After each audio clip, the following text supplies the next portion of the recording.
Okay, today I'm going to provide a little educational video on how to use free public AI to read handwritten text that's in 19th century Icelandic. So the problem is that Icelandic parish records are composed of handwritten information that's very difficult to read. This makes genealogic research difficult, but there is a solution. What I'm going to teach you is that we can use AI to convert this 19th century Icelandic handwriting into text. What do you need to know to do this? You should know how to access parish records in the Icelandic National Archives. If you do not know how to do this, then please watch the video titled Icelandic Family History Through Icelandic Records by Susan Huff, published April 21st, 2020. This video is found on either YouTube or Vimeo. You should also know how to take a screenshot from your computer. If you don't, you should figure that out. Find another video that teaches you how to do that, because you'll be taking screenshots when you need to transcribe parish records into text. Okay, so what is the AI model? We're going to use a program called Transkribus. And within Transkribus is a trained AI model for 19th century Icelandic handwriting. There's also an experimental model for 18th century Icelandic handwriting. But today we're just going to focus on the 19th century because you can, once you know how to do that, you can easily apply any other language or century. Just a little background on the model. The model was trained on a sample set of around 10,000 words from around 20 different handwriters. And they used a wide array of different materials, from court documents to diaries to parliamentary records, to get different feels for writing, or when people were writing in more formal contexts or less formal contexts. The model itself was created by Emil Gunnlaugsson, and this was done with a grant from the Center of Digital Humanities and Arts. And the source material is from the National Archives of Iceland and the Icelandic Manuscript Institute. So at this point, I'm going to have you take note of this website, readcoop.eu, and we're going to go straight to the page that describes the model we'll be using. Let's see if we can get it. There it is. So now we're on the Read Co-op site. There's some information here, and here's a sample bit of writing. Let me just point out a few things. Obviously, this is the 19th century Icelandic. Around 1850, Icelandic became standardized. And before that time, it was not. Spelling wasn't standardized, and there was a lot of intrusion of Danish. But generally, I found this model works pretty well on both before 1850 and after 1850 data. What else do I want to say about this? They use this, well, it was developed by Emil Gunnlaugsson, and the material is all handwritten, as I pointed out. And what is a CER on validation set? What does that mean? That means that's a character error rate, meaning given that you know the ground truth of what the person wrote, how often does the model get the character wrong for the word? In other words, if it's a G and the model says it's a C, that's an error. And how often does it happen? Well, it happens about 5% of the time. So what that means is that you will have to correct some of the text yourself when you do the transcription, and that's okay. You'll be able to inspect the text very carefully, and I'll explain how to do that. So here you want to go to this. This is a free model. Don't worry about the plans and pricing. You go to the little human icon here, which is your account, and you click on it. I'm already logged in, so I'm going to go to my dashboard.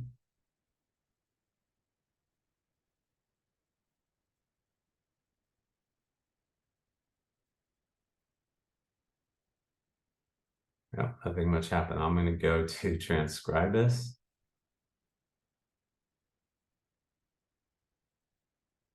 Okay. So now I have some different choices here. I can use the Transkribus app. I can explore public AI models. What I'm going to do is open in browser.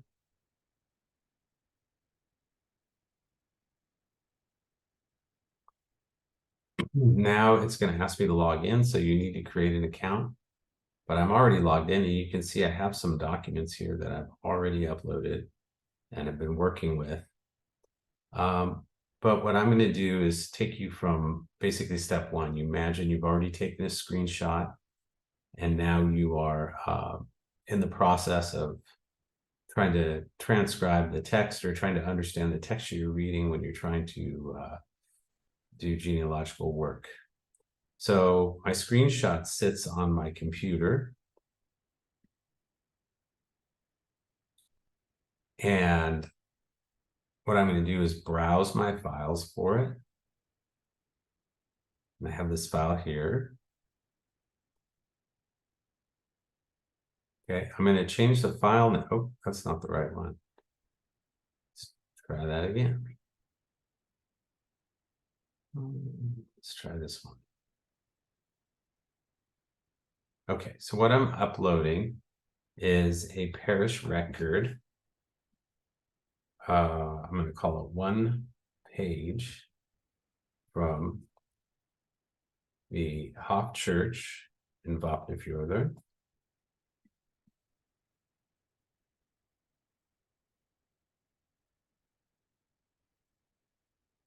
And it's from the record between 1846 and 1862. And all I have is 1 page.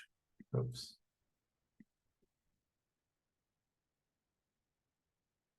So I'm going to call the file 1 page of this parish record. I'm going to submit it.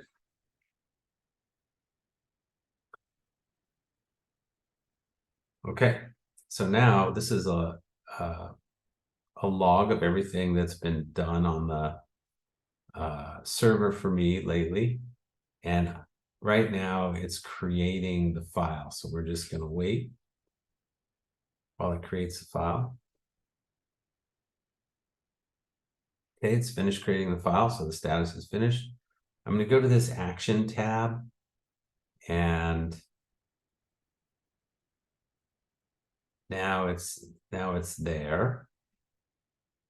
And now what I'm going to do is I'm going to select it, and I'm going to do text recognize. And now I'm going to come up to this public model screen, and it's going to list all 153 of the public models that can be used in many different languages and many different time periods to understand handwriting.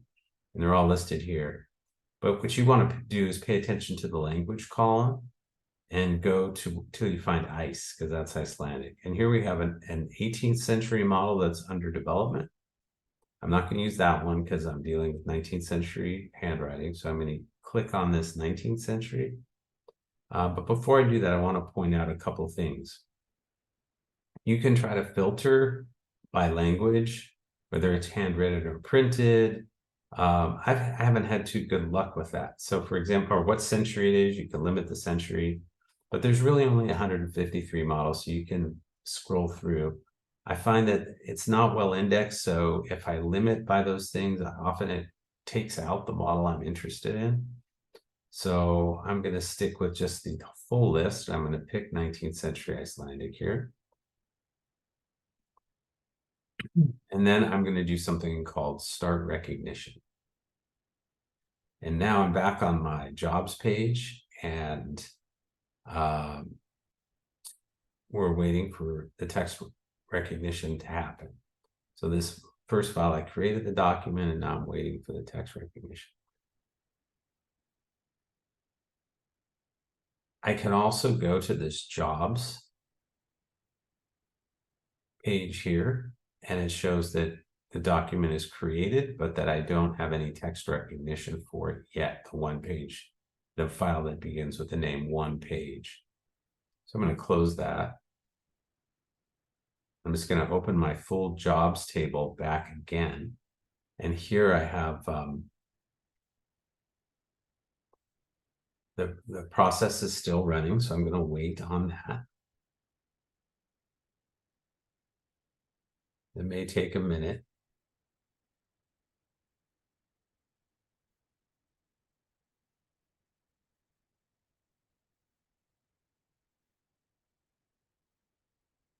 Okay, so while that's running,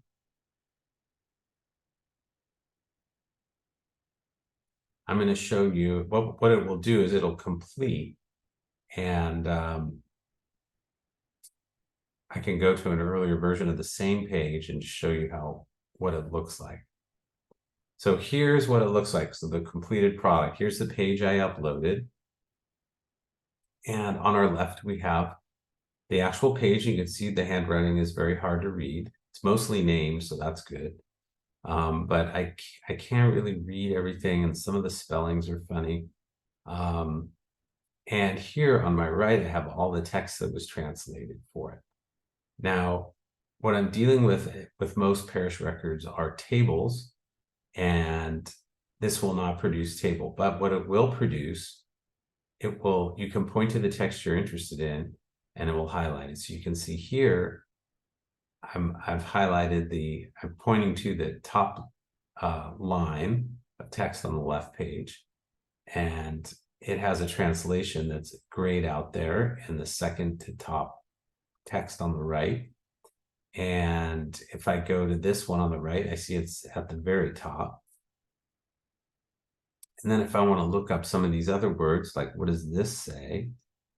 I have to scroll down a bit, but let's see if I can get it here.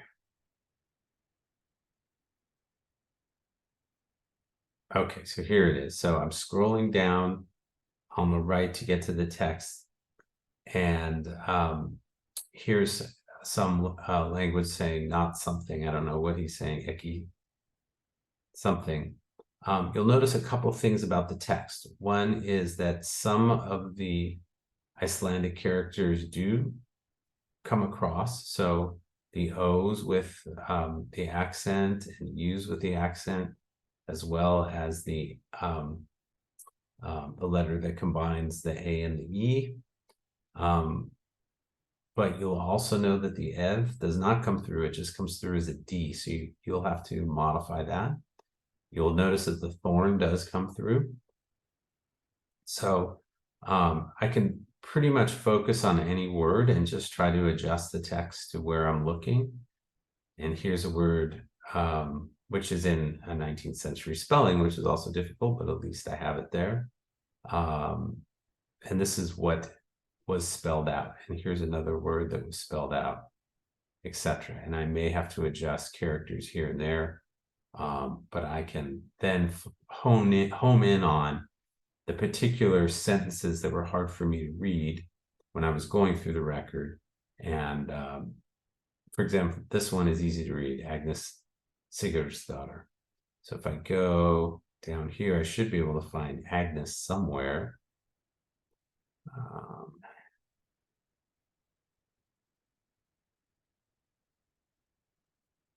Just cross-check if it came out accurately.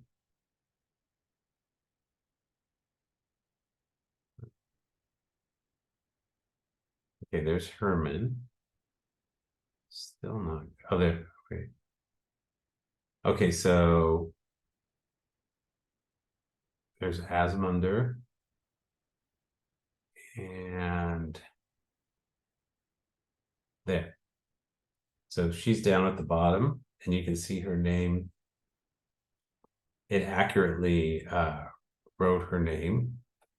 However, it broke up the word for Jon Jonsson incorrectly. So you can see it just took the sun off, and then it added additional text about him. So you'll have to do some correcting, but generally speaking, can be helpful in learning how to decipher Icelandic handwriting from the 19th century. So that pretty much ends the tutorial. There are many other aspects to this software. It can do things like you can give it a training set. For example, if you knew perfectly a particular set of parish records or the handwriting of some very difficult person that someone in your group had figured out, then you could provide it at least 20 pages of that person's writing with the ground truth data of what you know the correct characters are, and it will provide it will build a learning model that you can then use. But that's definitely a more advanced use of this. If you simply want to better understand parish records and what's said with the handwriting, then you're better off with just focusing on using the existing model. So that's it, and thank you very much for joining.